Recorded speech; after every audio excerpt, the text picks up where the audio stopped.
однажды был такой случай. Пришел сюда человек на службу и очень плакал. Вот прямо там вот на коленях упал и навзрыд. Я обратил внимание, подошел к нему. Говорю, что, в чем причина, что расстроенный. Он говорит, батюшка дорогой, это ж моя могила здесь была. В 1938 году я здесь сидел, меня присудили к расстрелу, но потом как-то перевернулось дело, и мне дали 15 лет. Ну и как он говорил, что вот здесь каждое утро расстреливали в подвале. Вывозились с камер и туда расстреливали. Как они там делали? Но каждое утро спускали сюда под низ и расстреливали. И там же трупы оставляли.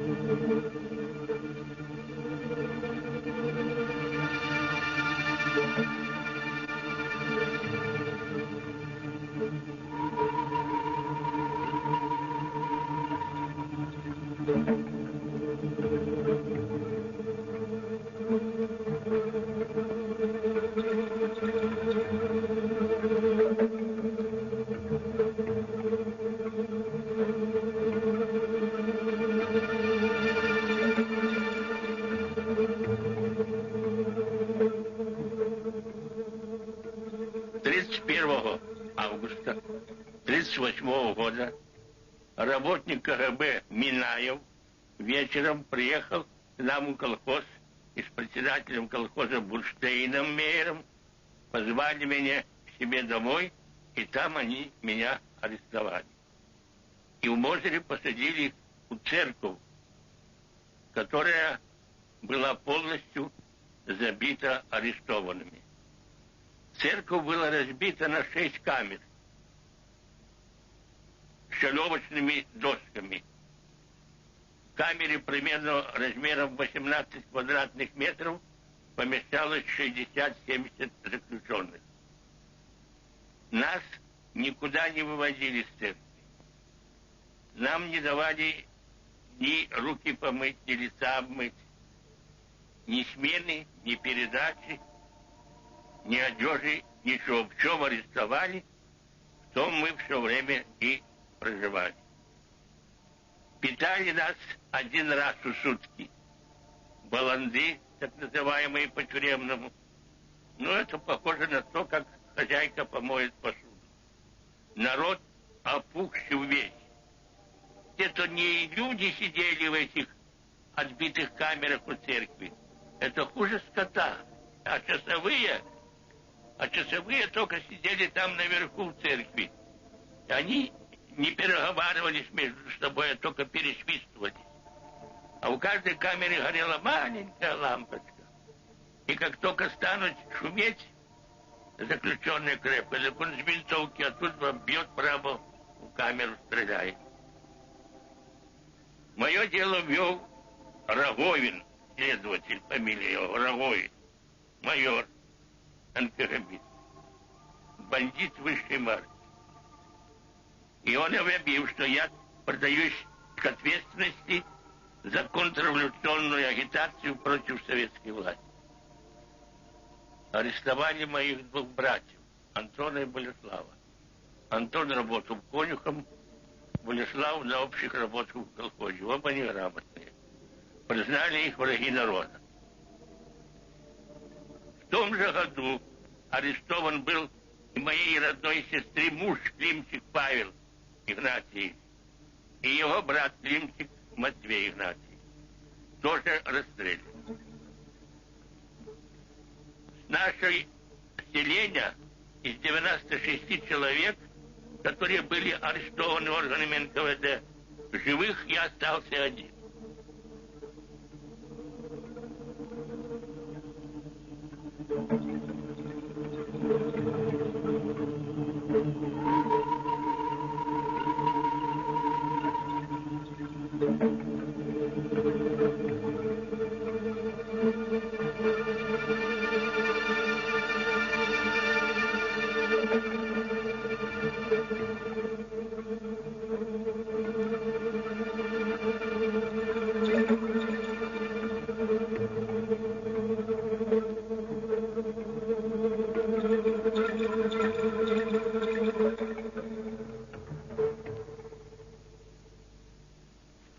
как они вообще, вот когда пришли, какие они обвинения? Ну, как это все происходило? Ничего, никаких обвинений не пришли. И вот начался обыск. Всех нас заставили встать, чтобы мы все стояли. Мама как стала около печки, так застыла, пока и увели папу. Все, чтоб стояли, а папа попросил разрешения закончить дела. Сидел все время это, что-то подсчитывал, записывал, в общем, чтоб в ажуре мама на другой день или когда там сможет, сдала эти дела на работу. Ну, вот рылись, искали, ничего они не нашли, ничего не конфисковали, забрали только всю переписку, какая была с родственниками, и документы все забрали. Некоторые фотографии забрали, и все. В 4 часа его увели. Ну, конечно, прощались мы тяжело очень. Я начала плакать, папе на грудь упала, а он, значит, сказал, только без слез, только без слез. Он же терпеть не мог, чтобы кто-то плакал. Только без слез. Через 2 недели, говорит, я буду. Вы что, во мне сомневаетесь, говорит. За мной, я, говорит, абсолютно ничего не чувствую. Недели через 2 я буду дома. Ну и ушел. Но мы уже знали, что кого забирали, никто через 2 недели не возвращался. Ни через месяц, ни через год. Ну, уже это был период, значит, такой вот, кулаков выселяли, семьи выселяли просто с домов. Господи, каких людей, таких тружеников. Все это конфисковали. И папа это страшно переживал, потому что вот особенно он переживал за то, что вот это последнее зерно, все он говорил, ну как же так? Даже людям сеять нечего будет. Вот это все выгребали, все и везите. Мы пришли уже обогуливать все это. Упряжь, там плуг, барану, колеса, сани, все это забирают. Батька плачет и ходит вот так трясется. Ну, трудишь, как это говорится, жалко все. Ну и давай, описали. А что ж ты, говорит, картошку то не сдаешь? Где твоя картошка? Ну, кажется, нема. А как пошли по огороде, значит, это ломиком, и обнаружили эту яму с картошкой. И забрали картошку всю. И, значит, батьку за то, что это он еще ховал, его арестовывают. Мама тут плачет себе. Мы тоже плачем, все дети. Я учепилась вот так вот батьку за ногу. Таточка, куда тебя забирают? И в этот момент сестра падает в печи, и об этой ночевке рассекла переносицу. Залилась кровь. И говорит, да бью. Что она тут? Залилась кровью, все страшно. Правда, это МТБ-дист схватил эту девчину эту. И, значит, что ты с ума сошел? И все. Связали ему руки. Связали руки, бо он уже разъярился, что как бешеный стал батька. Ну, написали протокол, что нашли картошку.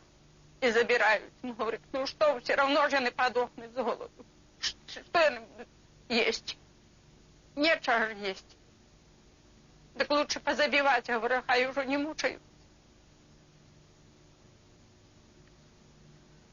Ну, и батьку вывели, мама кинулась на кровать плакать, и дети плачут. И я стала в это у окно. Ну, у нас была на сторожовку вот так дорога. Батьку руки связали и повезли. И я вот окно стала и так уже плачу. И я до тех пор стояла, покуль батька не сник уже.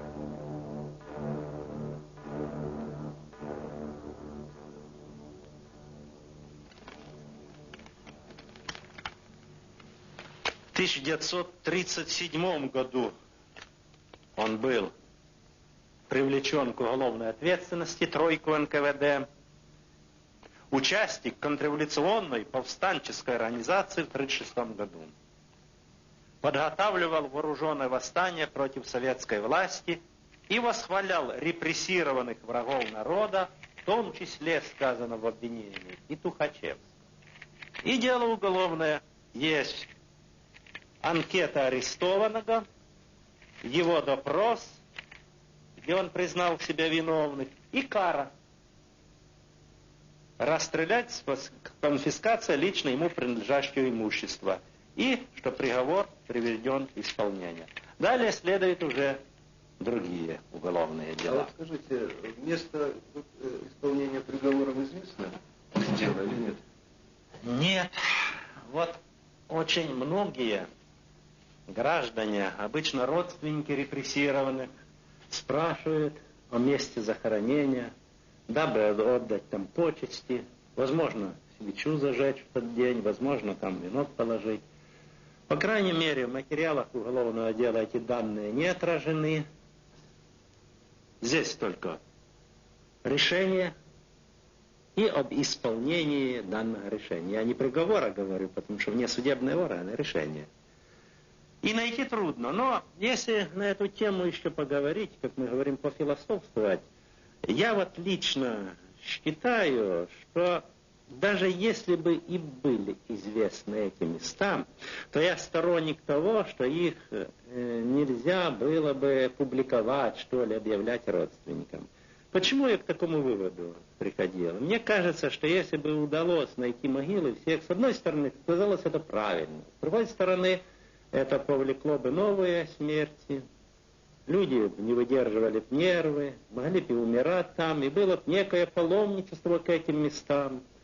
Вылилось, может, даже не в манифестацию, какие-то массовые шествия, работа, наверное, пострадала от этого. Вот я так считаю, понимаете? Потому что очень массово, опять это равносильно, что вскрыть раны. Уже бы ничего не дало, останки, 50 лет прошло, вряд ли что можно там, как мы называем юристы, идентифицировать, идентификацию произвести. Кости, все они одни, наполнены фосфором. Вот. Но и каждому хотелось, конечно, знать, твоей воли это отца кость, либо еще, если я считаю, что это массовые захоронения были. Не по одному же ведь, как христиан у нас хоронят. Конечно, это были массовые. Это бы ни к чему хорошему не привело бы, видимо, а к какому-то также бедствию. Но это мое такое мнение. Но это не потому, а действительно эти места неизвестны. По крайней мере, органам прокуратуры неизвестны. Я допускаю, что органы НКВД, то есть лица, представляющие органы НКВД, возможно, уже на пенсии. Вот. Некоторые знают эти места. Но, видимо, им выгодно не говорить об этом. Конечно, знают некоторые.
Чи чули ви стрели? Чи чули, як это стреляли? Чи были вы там близко? Близко ж я ж ночью дежурила на ферме в совхозе. Я так близко, это что на коньки подводятся к этому лесу. Через поселочек этой, и этой куропаты. И голос, крик чула, и женский, и мужский. много раз. Выстрелы всякие, и шибкие, и по одному были. Да. Первый раз я послышала, вот у меня и фонарь из рук вывалился. Стояла сколько я. И нас слышала, лошадь ходила колесом. Вот сторож как раз. Ой, говорит, сегодня была такая, говорит, ночь. Целую ночь сигали, стреляли, говорит. Ну, я просто думал, с ума сойду, аж волос дымом становился. Ну, подошли, вот где я вам показывал. Ну, тут в этом месте где-то. Вот. Яма была, значит, так они просто наверху там лапками прикрыты были, открыли, посмотрели, лежат как селедка в бочке.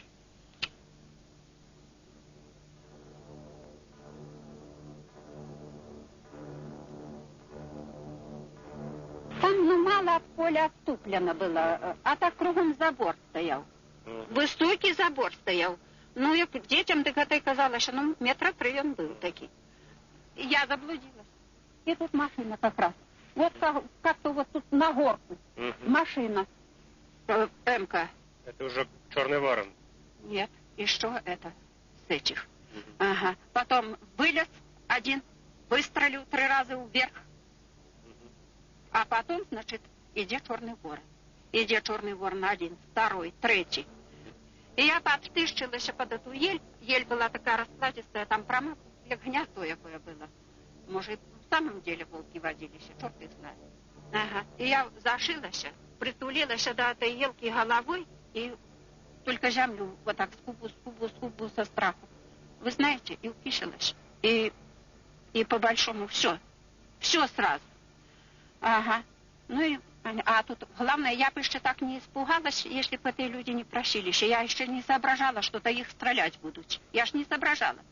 А потом они, значит, к яме, и сами сзади. И тут люди мои, дорогие мои, за что нас? За что, люди добрые? За что нас? Деточки, прощайте. И тут пух, вот так горох на сковороде. Падают.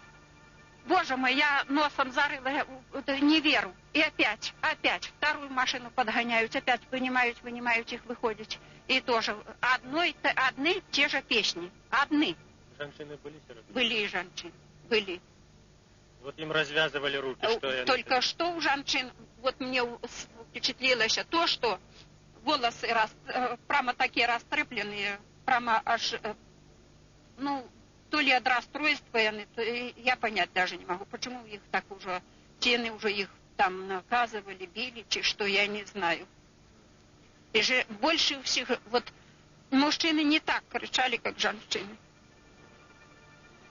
Коли им развязывали руки, яны проситься починали одразу. Нет. Ой.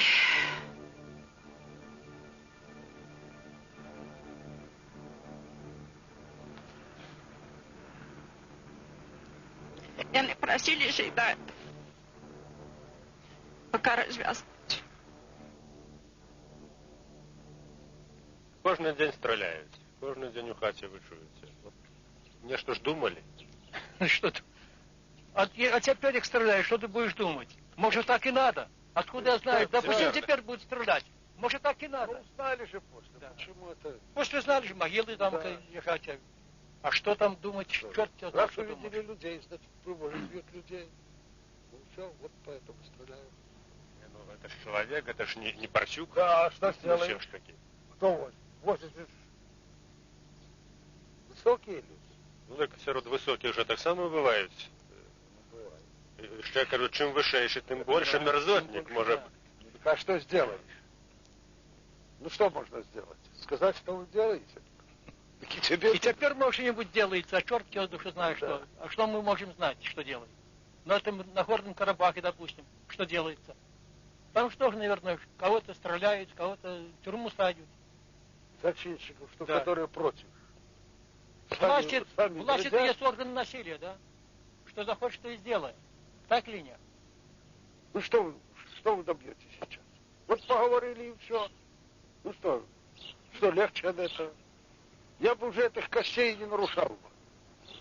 Пусть бы лежали спокойно люди. Тады гэтыя, што забівалі, скажуць, што нічога не было. Вот забили б вашего батьку, ничего не было, и теперь пошли. Ну что стрелять. толку с этого, что вы его нашли, ему уже 70-80 год, наверное.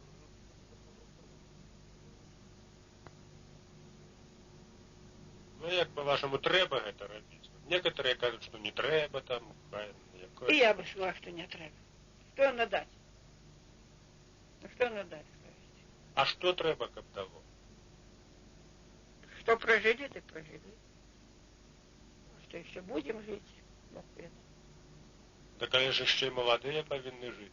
Еще за нами, вот за вами. Я это знаю, но мне кажется, что молодым это поможет.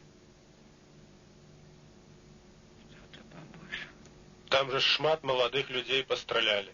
Так само, их же обманывали. Кругом же песни спевали, что все добро. Сейчас помню, в каком-то классе. На дубу зеленым, да на тем просторы два сокола. Ясных людей разговорить. А сокол у этих люди все знали, первый сокол в Ленин, второй сокол в Сталине. Ох, как первый сокол со вторым прощался, он пересмерным словом к другу обращался. Сокол, ты мой силы, час пришел расстаться, все труды и заботы на тебя ложатся. А другой ответил, позабудь тревоги, мы тебе клянемся, не вернем в дороге. И держал он клятву боевую, делал им счастливой всю страну родную. Вот. Это я учил, не знаю, в втором или в третьем классе был. Про Сталина ничего, я говорю, про Сталина все было хорошо, ничего. Стихотворение все учили, до войны все было, как ничего.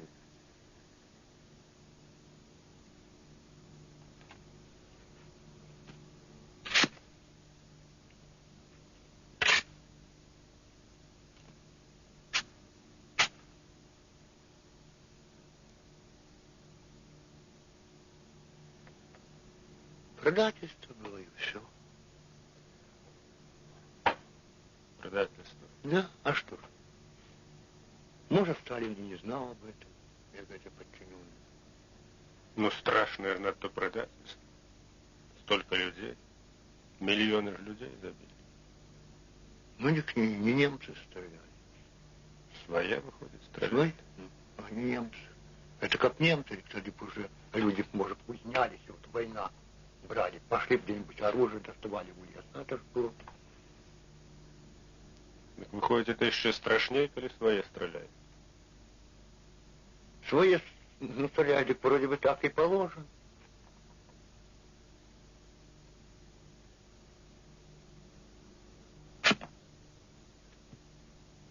И что-то была за цель такая, скажите.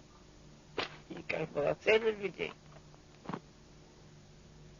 Кто у нас самый главный был во власти? Сталин? Сталин. Неужели Сталин один руководил, до Сталина еще было много? Один Сталин бы не сделал это. Значит, видать, некий порядок был? Да, это порядок. Який дозволял людей. Разве можно вспомнить порядком? Да не дай Бог.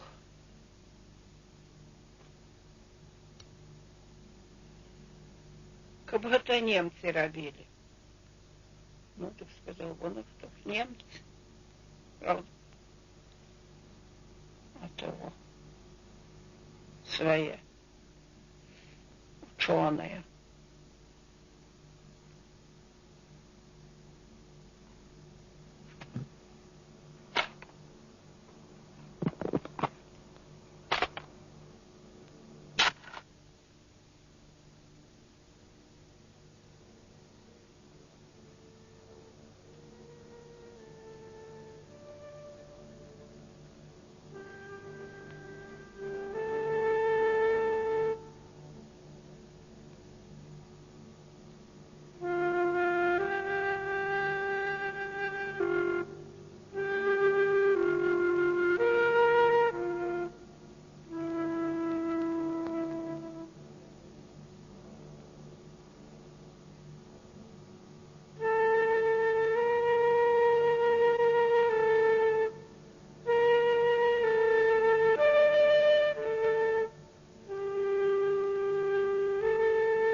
Жил я и вырос в деревне Гошеве.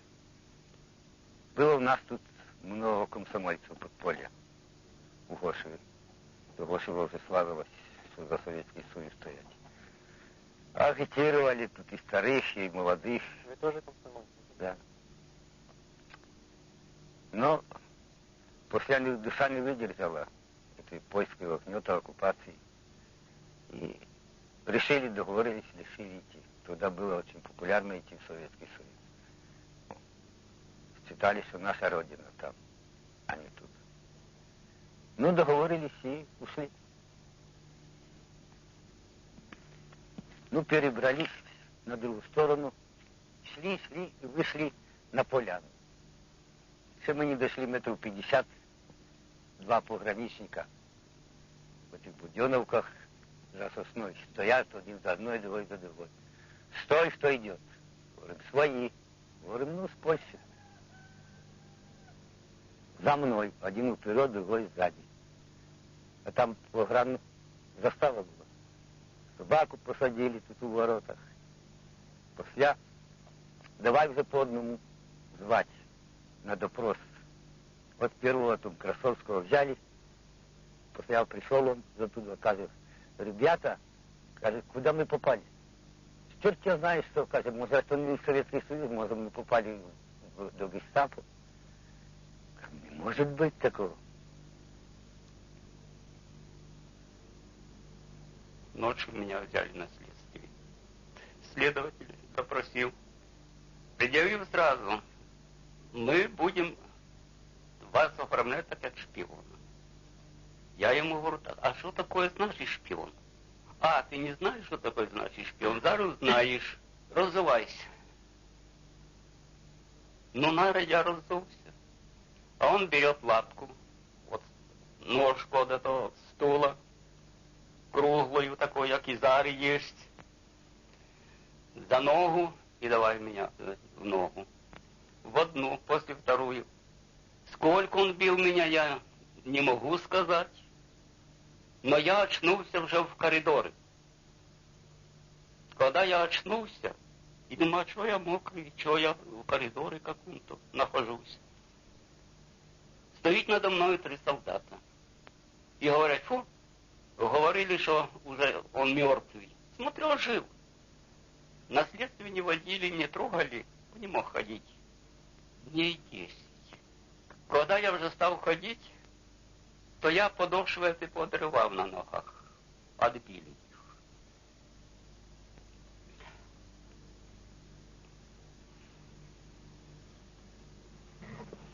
их. Ну, а через дней 10 вызывает же таки следователь, тот самый. Ну, что будем говорить? Говорю, что я знаю говорить? Я же ничего не знаю. Ну, будешь подписывать, или не будешь? Говорю, так это же ложь, неправда. Никто нас не посылал, никакими намерениями не пришли.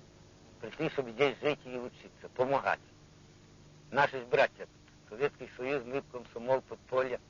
Чего мы как бы не шли? А мы хотим здесь работать и жить. Ах, это все выдумка. Это вас научили так. Польская разведка это вас научила так говорить. Мы слыхали, как было. Потому что наша камера женская была на углу.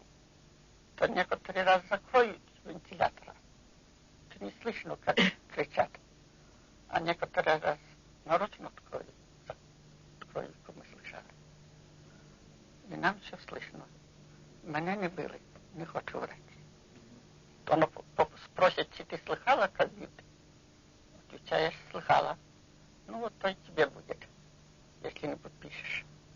Ну я и подписывала. То что было написано, что я знаю, они нам не читали ничего.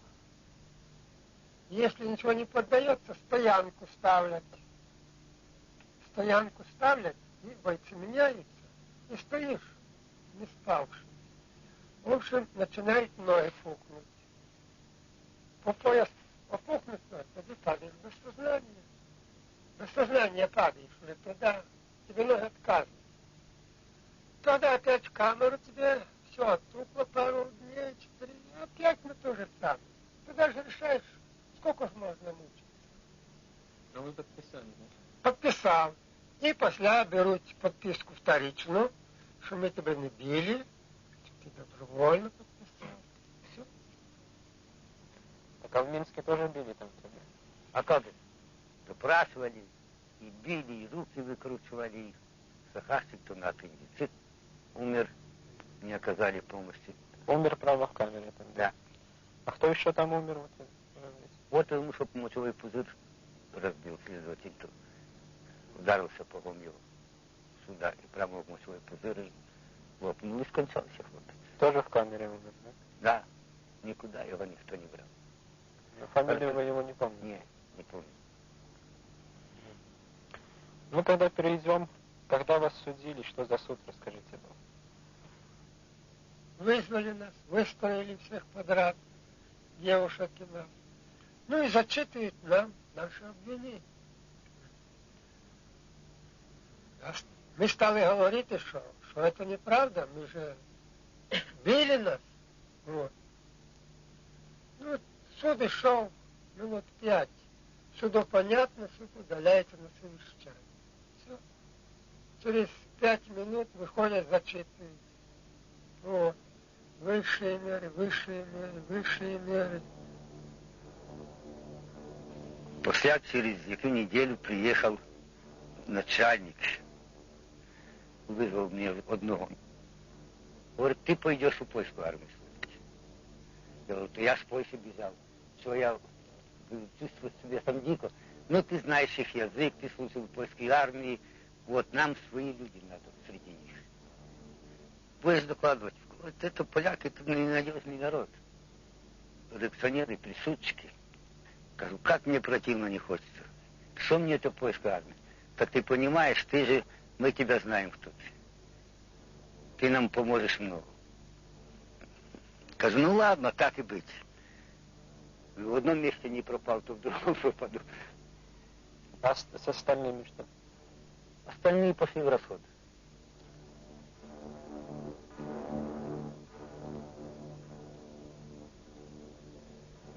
Можно еще один вопрос? Скажите, почему закрыты архивы КГБ для ученых, журналистов, для родственников репрессированных, наконец? Имею ли я, например, право ознакомиться с интересующим меня делом тех людей? Я отвечу на ваш вопрос. Вот на мой личный взгляд, это делается правильно. Во-первых, если к правовой основе этого вопроса подойти, то по закону и тогда, и сейчас, тогда меньше всего говорить, вообще не знакомили, правом ознакомления с материалами дела пользуется сам обвиняемый или осужденный. Так в законе. Он пользуется правом. То есть сам репрессированный, либо его адвокат. И то записано, это в момент окончания следствия, а не после того, как его осудили. Мало того, пусть это можно как исторически, допустим, ознакомиться, но представьте, если будут родственники, вначале давайте родственников, не журналистов, мы их будем знакомить. Разный уровень развития, разная грамотность, они начнут выписывать, начнут что-то оспаривать, возможно, здесь обмороки, будем звать скорую помощь. И самое главное, возможно, месть. Он найдет здесь показания свидетелей, кто уличал его отца, либо брата, давал показания. Он вспомнит, что эта бабулька еще жива, либо ее сестра. Да на рогатину поднимет.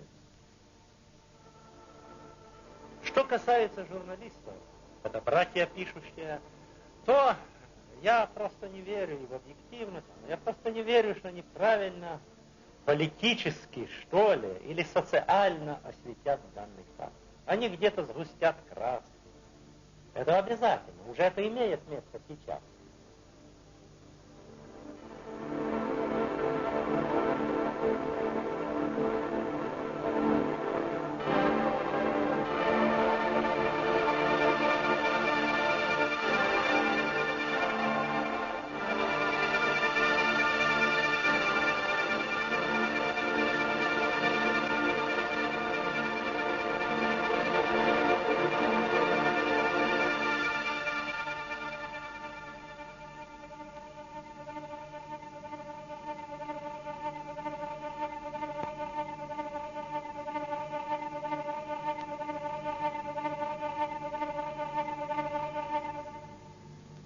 Помните, як яны прыехалі, што яны гаварылі вашаму бацьку? Ничего они не говорили. Ворочали хату, часы у нас стояли, так они еще спросили, чего они стоять.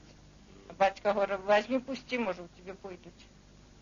Вот и все. Ничего не говорили. Один у синем шинели, почему-то это НКВДская некая форма. Другие такие, не помню в чем. А третий стоял что штыком у дверях. А вы помните, у чым бацька быў адзет і маці? Все помню, я говорю, все помню. Як батька, бобриковое пальто, каракулевый воротник, кожаная шапка коричневая с серым цигейковым мехом, ботинки с галошами, тогда же грязь кругом была, очки. Мама в тапочках пошла, бедная, что осень уже была глубокая, холодно. Она знала, что она на смерть идет, потому что всех забирали тогда на смерть. Всех забирали. Галина Степановна, як вы думаете, что з імі сталося? Я знаю, что их расстреляли у Куропатов. А як вы даведаліся, что там бацькоў расстреляли? Все ведали. Да, Гришка Батян, там он жил у Цне, Григорий Иванович Батян, тоже сацны, мой батька сацны.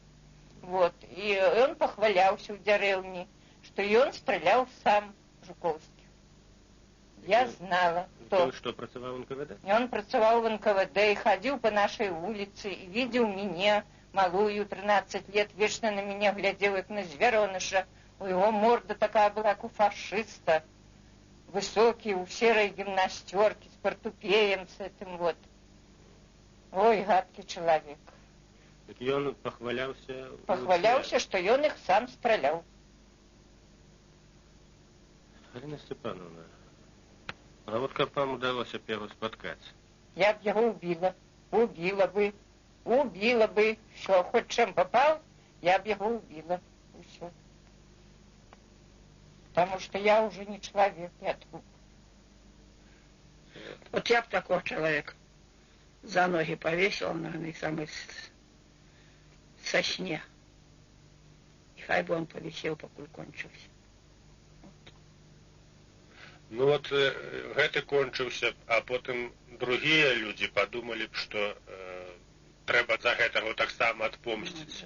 И повесили б других. И так без конца могло подземного вешать. Да, но все-таки, если знали точно, что и мы были там, так что с ними робить, с такими людьми? Разве их можно встать за людей?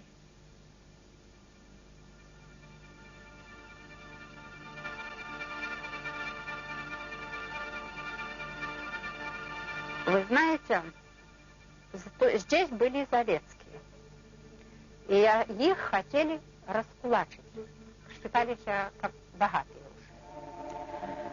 А вот этот Батян был уже, считалася бедной, як бедная семья. И они тут кинулись, все это уже бедняки, это у партию и все такое. И вот за этой Зарецкой Катей два были погонщики. Один, значит, хотел я замуж взять, и другие.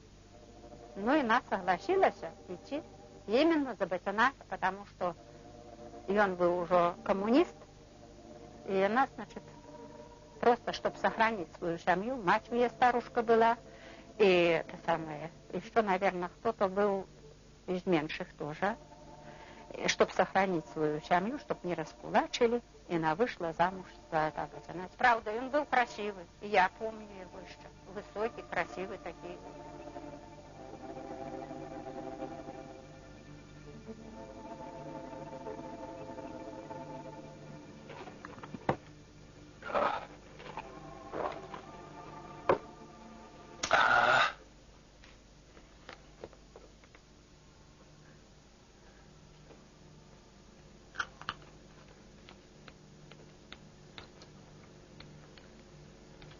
А вот скажите, деревни знают у вас, что вы вот служили здесь, да?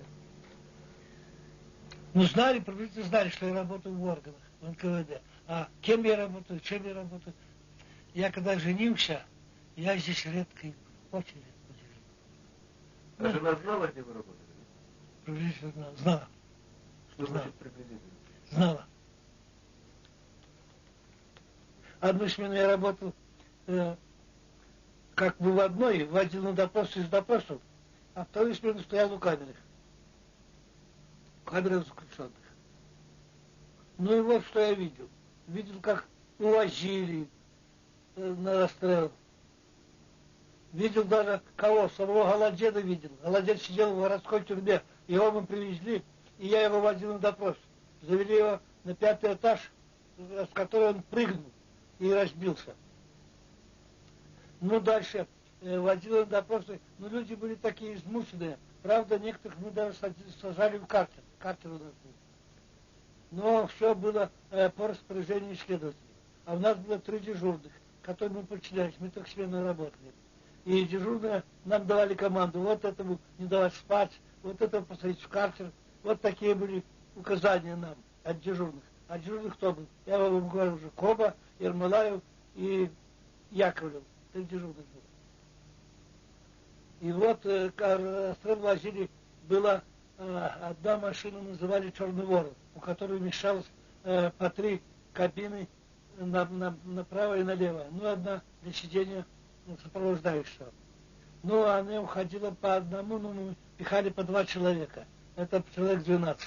Ну, одно время я видел, когда мы доставляли на машину, которая была грузовая машина, 3-тонная, бросали просто как навалом.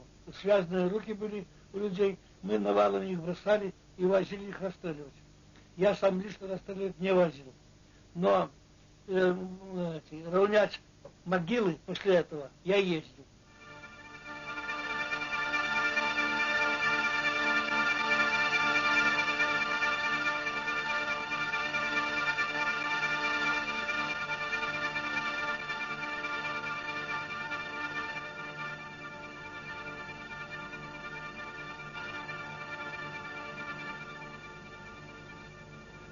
Кто больше возил расстрелы, был Никитин такой, комендант. Он руководил всеми этими расстрелами. И после расстрела было столовая НКВД. Они приедут, ну и там, знаете что, ужинали. Ну, ужинали, сами знаете, с этой самой ужинали. Чем-то? С водкой ужинали, факс. Да. Увозил мой хороший знакомый, хороший друг, Абрамчик по фамилии был. И я его расспрашивал, как они делали при расстрелах. Говорит, устраивали в ряд, спиной к яме, и стреляли их. Одни, говорят, кричали: «Да здравствуйте, советская власть», а другие кричали: «Да здравствуйте, Сталин». Вот такие возрасты были. После этого этот Абрамчик был, он же был кладовщик вещей заключенных. А этот склад был наверху на 5-м этаже НКВД. И я заходил с него в этот склад, и у него было все накладные, он узнал, кого расстрелял, он накладную эту приберет, и эти вещи тоже прибирал. Давал мне часы, помню, и предлагал мне еще костюм, помню, предлагал кое-что, но я больше ничего не взял, но все я помню взял.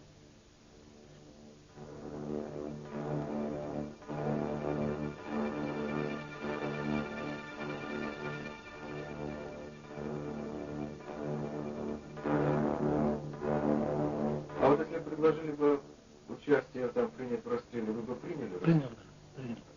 Приказ есть приказ. Я сам говорю, что я сам дрожал за себя. Потому что я говорю, с одним выпил, сегодня завтра его посадили.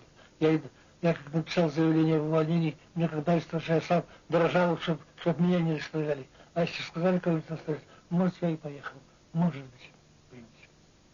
А что равнять могилы, я и ездил.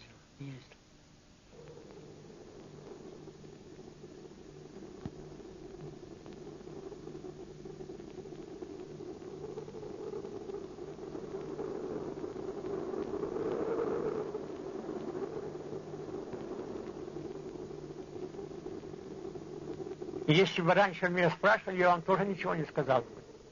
Потому что я давал подписку о неразглашении военной тайны. Это тайна была, понимаете, совершенно секретные эти дела.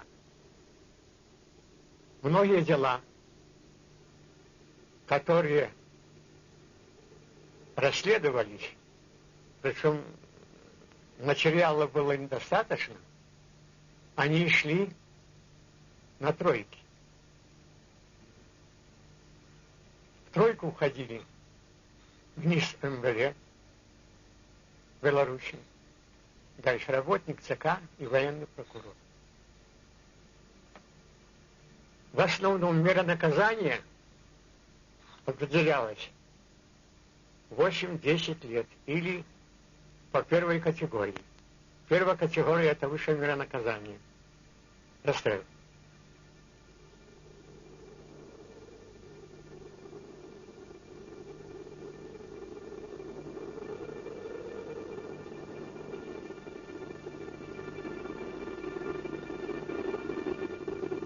Вот говорят, враг народа. Вы же юрист, вы могли бы и правильно определить, враг народа или нет. Чем вы в этом руководствовались? Вот какой критерий был? Мы, когда работали уже в спецотделе, мы установили, что это не враги народа, а были многие честные люди, которые участвовали в гражданской войне, которые участвовали в революции, старые коммунисты, завоевывали советскую власть, любили советскую власть.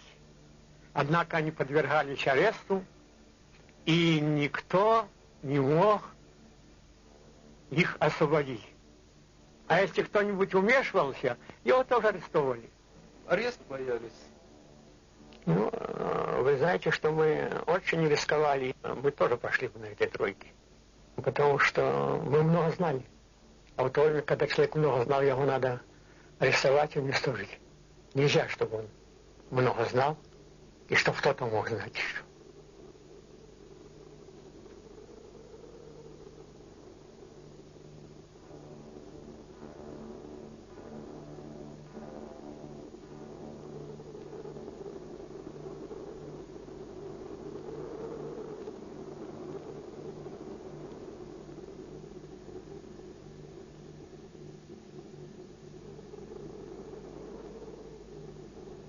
Но все тут еще часами не до конца перагніло, все это вельми тяжко воспринимать человеку.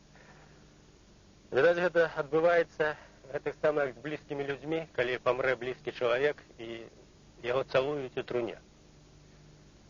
Человеку сбоку это тяжко зразуметь можно, вот, гадко. А коли помирает близкий человек, то таких думок не возникает. И вот тут адчуванне не покидае, что это наш народ, наши люди, тыя вот селяне, тыя рэчы, вот мисочка ляжыць эмалірованая, кубачка эмалірованая, галёшы, это вот бедные, это стоптанные чаравікі, гузечки ляжаць жаночыя, мужчынскія валасы жаночыя трапляюцца. То все это такое, ведаеце, адчуванне некое трансцендентное возникает. Это люди померли, их остались рештки, а они вот дух их побач з нами. Адчуванне тяжко передать словами. Памятаем, у 60-х годах основная увага звярталася на репрессированных дзеячоў партии. Вось, там военная верхушка потерпела, партийная верхушка потерпела, рады партии поразили и так далее. Это правильно. Але не закраналася важнейшага пытання, што ў асноўным то пацярпеў народ. Хто вызначаў такую палітыку? Хто? НКВД? Нічого падобнага.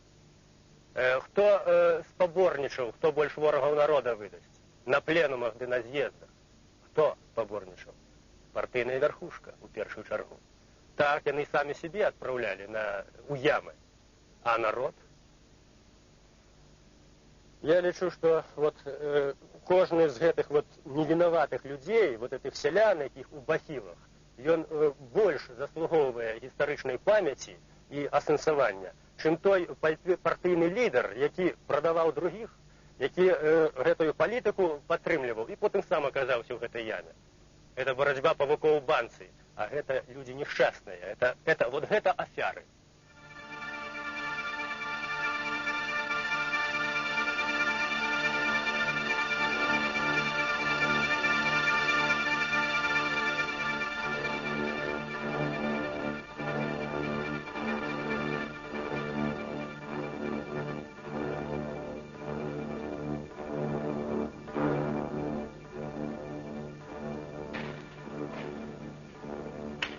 всего было извлечено более 200 гильз и пуль, и все они принадлежат патронам револьвер «Наган». Это чисто наше оружие, только у нас оно, так сказать, находилось на вооружении. И это свидетельствует о том, что именно вот эти патроны револьвер «Наган», они не используются больше ни в каком другом оружии. И что интересно, маркировка на вот этих всех гильзах, начиная с 1928 года и кончая 1939. Здесь же был обнаружен и вот этот предмет. Но вы видите сами, что это сохранившаяся часть женского капронового чулка. В этом же захоронении были обнаружены женские перчатки. Видите, сохранились они довольно-таки хорошо. Размер маленький. Это дает возможность судить, что это перчатки женские. И здесь же была обнаружена часть соски детской. Как она попала туда? Трудно, конечно, судить, но, скорее всего, что в какой-то женской одежде находилась отсюда и попала вместе в захоронение. Мундштуки, а их обнаружено 8. Все мундштуки заводского изготовления. Имеется надпись на одном на французском языке, на одном на английском языке. Много было обнаружено во время раскопок обуви.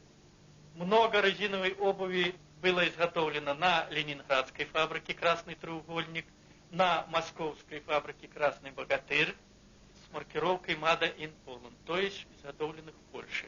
Попадалась обувь, которая изготовлена в Германии, в Чехословакии. В одном из захоронений все предметы были с маркировкой иностранных государств. Зубные щетки, маркировка Франции, Чехословакии, Польши.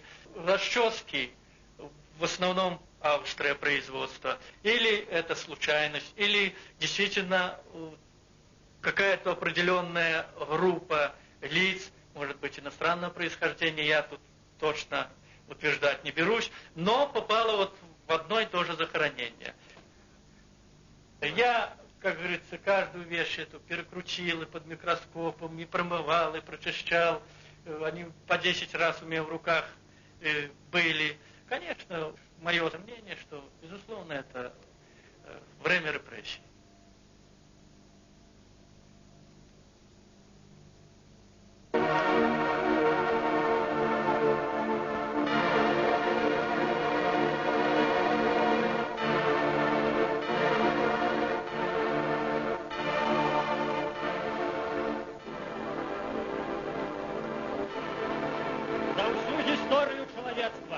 Не было больш злочинной організації, чим та організація, яка заснована на ідеології марксизму, ленінізму, сталінізму, маоїзму.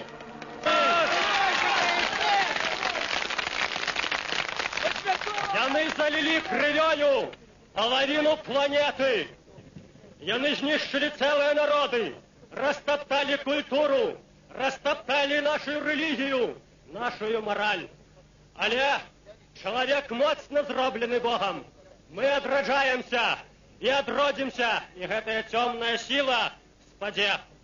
И только тады, калі прадстаўнікі яе выканаюць 4 патрабаванні, только тады ёсць нейкая магчымасць для гістарычнага існавання гэтай партыі. Я назову гэтыя 4 патрабаванні. Першае – гэта асэнсаванне гістарычнага шляху і граху. Другое – это покаяние в грехах. Третье – это суд. Суд над конкретными злочинцами, якія знішчалі народ, якія топтали наших людей, якія створили куропаты. И четвертое патрабаванне – это адмова от злочинной идеологии, от античеловечей идеологии. Калі гэта будзе выкана, только тады ёсць нейкія перспектывы.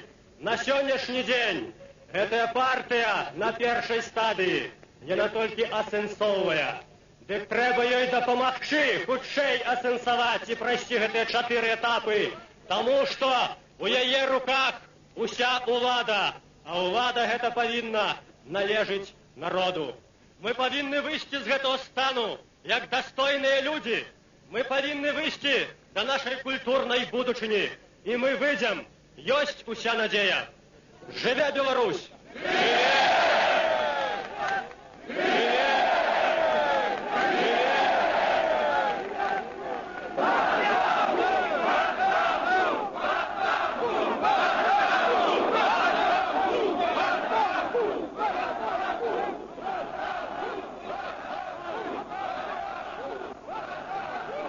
Вы знаете, что я сама очень раскаиваюсь, что с Поздняком с этим связалась. Я боюсь. С чем черт не шутит? Жизнь как дышла. Тут так, тут чье вышло. Черт его знает. Вот поймите, вот тут и образовался и Народный фронт, и тут коммунисты свое требуют, Народный фронт свое требует. Я не могу понять. Вы понимаете, я боюсь даже лишнее такое вот это рассказывать. Вы понимаете это или нет? Вы поймите меня правильно. Ну вот, люди проговаривались все же. Чего их расстреливали? Вы можете понять? Понимаете, что я вот и так, и на партию, и за партию, я не могу сказать. Но что же это были за коммунисты, если они так уничтожали людей? Как можно? И в голове не укладывается, вы понимаете? Не укладывается в голове.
Миром Господу помолимся, в покаянии души усопших рабов Твоих, все невинно убиенных, имена их же Ты, Господи, веси. Будь Бог учинит души их, и где же праведни упокояются. Господи, помилуй. Милости Божие, Царство Небесное, оставление грехов их, у Христа, бессмертного Царя и Бога нашего, просим. Господу помолимся.